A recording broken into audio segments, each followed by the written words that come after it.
مساء الخير عليكم، ومعانا فيديو جديد عن تربية الأسماك. طبعا في ناس كتير ما عندهاش وقت ان هي تجيب حوض وتحط فيه سمك وتحط فيه وتجيب جهاز فلتر وتجيب جهاز اكسجين.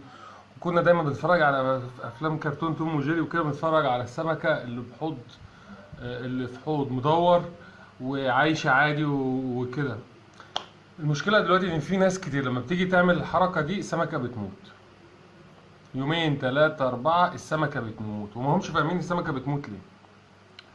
انا بقى عاملين احنا الفيديو دوت عشان اقول لكم ازاي تخلوا عمر السمكة يطول في الحوض.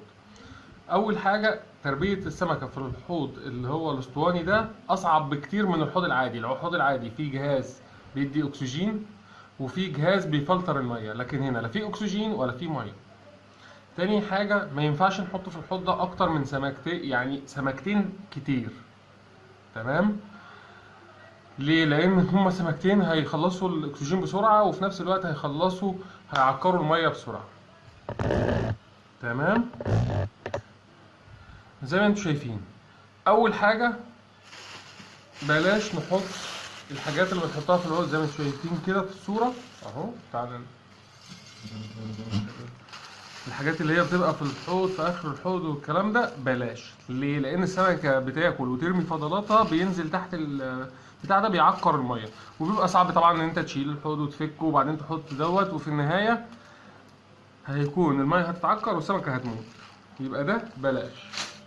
تاني حاجه بلاش النجوم والقواقع وجو الحاجات اللي بنلاقيها على البحر ديت او بنجيبها من المصيف نقوم حاطينها في الحوض، قال يعني ترويش للسمكه.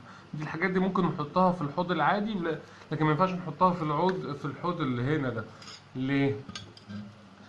لان الحاجات دي اصلا بتيجي ملوثه. ميه البحر حادقه، الميه السمك البرتقاني دوت الذهبي ده بيبقى ميه عذبه، بينزل من النجوم والحاجات دي من اللي بتيجي من البحر، طفيليات وحاجات بتأذي السمكة وبتموتها. يبقى الحاجات دي بلاش.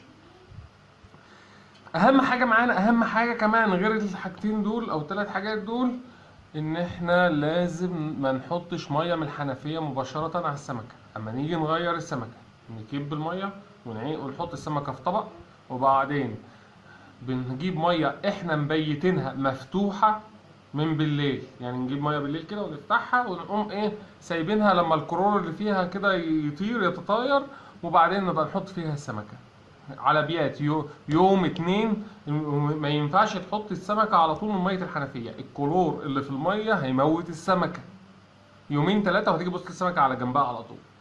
تمام؟ يبقى اهم حاجه حكايه الكلور دي الكلور هيموت السمكه. تمام؟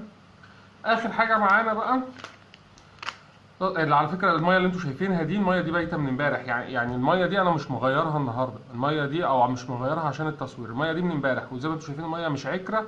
ليه؟ للاسباب اللي انا قلتها دي. تمام؟ اخر حاجه معانا بقى الاكل. في انواع اكل كتير بتتباع في السوق. تمام؟ هي المشكله مش في نوع الاكل، المشكله هنحط كميه قد ايه. في ناس ما تعرفش بتقوم حاطه بالكبشه، لا هم حبتين صغيرين خالص وبنحطهم في الحوض. تمام؟ يعني مره الصبح ومره بالليل وخلاص على كده. هي السمكه انت لو حطيت لها 10 حطيت لها 2 حطيت لها 3، تمام، هي كده كده هتاكلها. تمام؟